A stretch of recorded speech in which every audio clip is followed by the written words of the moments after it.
Hello बच्चों, कैसे हैं आप सभी।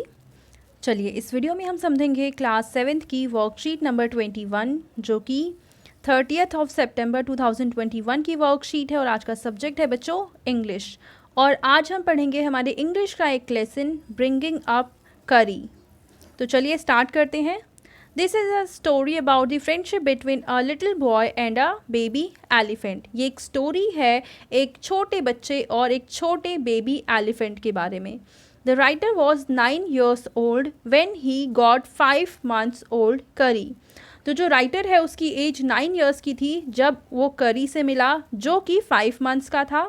ऑल्दो करी डिड नॉट ईट मच, हालांकि करी बहुत ज़्यादा कुछ नहीं खाता था। He needed 40 pounds of twigs every day to chew and play with। लेकिन करी को हर रोज़ 40 पाउंड्स ट्विग्स लगती थी, यानी टहनियाँ की ज़रूरत होती थी जिसको वो चबाता था और जिसके साथ खेलता था। Every morning the child took Curry to the river for his bath। अब ये जो बच्चा है यानी जो राइटर है वो हर सुबह करी को रिवर के पास लेकर जाता था जहाँ पे वो नहाता था। Next, they went to the jungle where the boy cut tender juicy twigs for Curry's dinner। नहाने के बाद ये दोनों जंगल जाते थे जहाँ पे ये जो बच्चा है वो जो पतली मुलायम टहनियाँ होती थी उनको करी के डिनर के लिए काटा करता था। One day when the child was cutting the young branches of a banyan tree, he heard Curry's voice calling out to him। तो एक दिन जब ये बच्चा करी के डिनर के लिए बनियान ट्री से कुछ ट्विग्स यानी टहनियाँ कट कर रहा था तभी उसने अचानक से करी की आवाज़ सुनी जो उसे बुला रहा था। The child thought someone was hurting करी। तो बच्चे को ये लगा कि कोई करी को नुकसान पहुंचा रहा है, उसे चोट पहुंचा रहा है। He ran around looking for Curry till he came to the river and saw Curry's trunk on the water surface। तभी वो दौड़ता हुआ करी को ढूंढता हुआ नदी के पास आया और उसने देखा जो करी की ट्रंक है यानी जो सूंड है वो पानी के सरफेस के पास है। He thought Curry was drowning but he felt helpless as the baby elephant was too heavy for him to pull out। तो उसे ये लगा कि करी तो डूब रहा है लेकिन वो कुछ कर भी नहीं सकता था क्योंकि एलिफेंट, हालांकि वो बेबी एलिफेंट था पर फिर भी वो इस बच्चे से बहुत ज़्यादा हैवी था और इस वजह से वो बच्चा करी को बाहर पुल नहीं कर सकता था, खींच नहीं सकता था। As soon as Curry saw the child, he started trumpeting। और जैसे ही उसने देखा कि जो बच्चा है वो उसके पास आ गया है तो वो इधर उधर घूमने लग गया पानी के पास ही। He swam to the shore and pulled the child into the river। तो उसने क्या किया, वो पानी के अंदर गया और जो बच्चा था वहाँ ये चाइल्ड के पास गया और उसको पानी की तरफ यानी नदी की तरफ खींचकर लाने लग गया। The child saw a baby lying under water. और इस बच्चे ने देखा कि एक छोटा सा बेबी है जो पानी के अंदर पड़ा हुआ है close to the river bed. और रिवर के पास में ही, रिवर बेड के पास में ही वो बच्चा पानी के अंदर पड़ा हुआ था। Curry helped the drowning boy by curling his trunk around the child's neck and pulling the two boys to the shore। तो करी ने क्या किया, अपनी सूंड से अब बच्चे के नेक यानी गले को पकड़ा, वहाँ पे अपनी सूंड को लपेटा और उस बच्चे को पानी के बाहर खींच के बाहर निकाल दिया। Once somebody gave Curry ripe bananas। और एक बार करी को किसी ने पके हुए केले दे दिए थे। After tasting them, Curry developed a love for ripe bananas। और जब करी ने इन ripe bananas को खाया तो उसे ये बहुत ज़्यादा पसंद आने लग गए। Soon the bananas kept on the table near a window in the child's house began disappearing। अब घर में जहाँ पे भी बनाना जैसे टेबल पे रखा होता था तो वहाँ से वो बनाना केला अचानक से ही गायब हो जाता था। The child's parents first blamed the servants and then the child for eating all the bananas। तो इस बच्चे के जो पेरेंट्स थे पहले उन्हें लगा कि उनके घर में काम करने वाले जो सर्वेंट्स हैं वो बनाना खाते हैं, फिर उन्होंने बच्चे को डांटना शुरू किया कि वो सारे बनाना खा लेता है। However, the narrator caught Curry stealing one day and gave him a good scolding।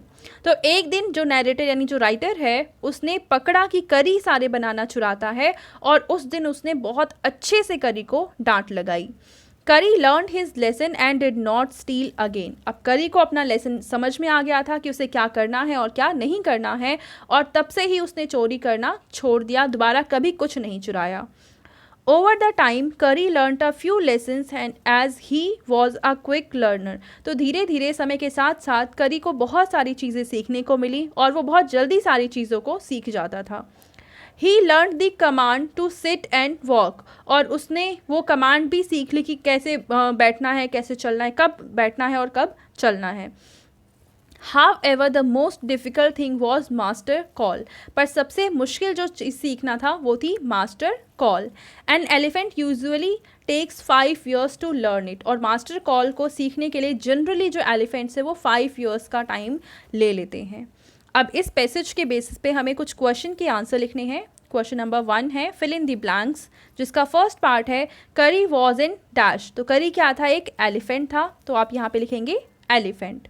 Second part करी was dash months old when the author got him. तो करी कितने मंथ का था? सिर्फ 5 मंथ्स का था, तो आप इस ब्लैंक में लिखेंगे 5 months ओल्ड। एंड थर्ड है Kari needed dash pounds of twigs every day. तो करी को 40 pounds ऑफ ट्विक्स की ज़रूरत होती थी हर दिन। नेक्स्ट है Kari curled his trunk around the child's neck, यानी यहाँ पे आ जाएगा neck, and pulled the boy and pulled the boys. तो यहाँ पे आ जाएगा नेक, यानी ये वाला वर्ड आएगा। एंड फिफ्थ है Kari developed taste for ripe bananas. यहाँ पे आएगा राइप बनानास, यानी पके हुए केले खाने की आदत पड़ चुकी थी करी को, उसका टेस्ट उसे पसंद आने लग गया था। अब इसके बाद हमें दे रखा है answer the following questions. In question के हमें आंसर लिखने हैं। क्वेश्चन नंबर 1 है how old was the author when he got करी। तो जब ऑथर को करी मिला तब वो कितने ईयर्स का था? तब उसकी एज थी 9 years। 9 years, ठीक है। क्वेश्चन नंबर 2 है why did the author take Kari to the river. जो ऑथर है वो करी को रिवर के पास क्यों लेकर गया था? एंड नेक्स्ट है हाउ डिड करी सेव द ड्राइंग बॉय। करी ने उस बच्चे को जो डूब रहा था कैसे बचाया। चलिए इन दोनों क्वेश्चन के आंसर मैं आपको लिख के दिखाती हूँ। तो देखिए सेकंड क्वेश्चन का आप आंसर लिखेंगे author took Kari to the river for his bath, यानी ऑथर ने करी को नदी के पास वो क्यों लेकर गया था? जिससे वो वहाँ पे नहा सके, ठीक है। एंड थर्ड क्वेश्चन का आप आंसर लिखेंगे Kari saved the drowning boy by curling his trunk around his neck, and यहाँ पे शी नहीं आएगा, यहाँ पे एंड आएगा, and pulling him to the shore. तो करी ने क्या किया? अपनी सूंड को बच्चे की गर्दन के साइड में घुमाया और उसको बाहर खींच लिया, और इस तरीके से उस बच्चे को करी ने सेव कर लिया, ठीक है बच्चों। चलो नेक्स्ट देखते हैं। देखो नेक्स्ट है discussion on grammar point. In the above story, we can see some phrases like little boy, juicy twigs. In these phrases, the words in bold letters tell something about the noun words followed by them. जैसे little boy इसका मतलब है जो लड़का है वो छोटा है। juicy twigs का मतलब है टहनियाँ काफ़ी ज़्यादा juicy हैं। सेम ऐसे ही आगे हमें दे रखा है an adjective is a word that tells something about a noun or a pronoun. तो नाउन या प्रोनाउन के बारे में हमें वो वर्ड्स जो कुछ बताते हैं उनको हम कहते हैं एडजेक्टिव्स, ठीक है। In the phrases good people मतलब अच्छे लोग, लोग कैसे हैं? अच्छे हैं। ब्लू कार, कार कैसी है? ब्लू कलर की है। हैवी बॉक्स, बॉक्स कैसा है? काफ़ी हैवी है, etcetera. The words in bold letters are adjectives, जैसे कि गुड, ब्लू एंड हैवी, ये एडजेक्टिव्स हैं क्योंकि ये नाउन या प्रोनाउन के बारे में कुछ हमें बताते हैं, ठीक है। In the blanks using the adjectives given in the box fill in the blanks. देखो यहाँ पे हमें कुछ ब्लैंक्स दे रखे हैं, उनमें हमें ये वर्ड्स फिल करने हैं, यानी चूज़ करना है कौन से ब्लैंक में कौन सा वर्ड आएगा। तो देखो फर्स्ट है पिकल, और पिकल कैसा होता है? खट्टा होता है, और खट्टे को इंग्लिश में कहते हैं SOUR, सोर। एंड बी पार्ट है सरफेस, सरफेस कैसी होती है? या तो रफ़ होती है या तो स्मूथ होती है, तो यहाँ पे हम लिखेंगे rough, ROUGH, rough. And third है मिल्क, मिल्क कैसा होता है? मीठा होता है, तो SWEET, स्वीट। एंड नेक्स्ट है बनाना, बनाना कैसा है? पका हुआ है, यानी RIPE, RIPE, राइप यानी पका हुआ। नेक्स्ट है बॉय, और बॉय कैसा है? ब्रेव है यानी बहादुर है, तो BRAVE, ब्रेव बॉय। तो ये हमारी वर्कशीट इंग्लिश की कंप्लीट हो चुकी है। आई होप आपको ये वर्कशीट बहुत अच्छे से समझ में आ चुकी होगी। एंड अगर आपको ये वीडियो पसंद आई है तो इसको लाइक करें, अपने फ्रेंड्स के साथ शेयर करें और इस चैनल को सब्सक्राइब कर लें। Thank you.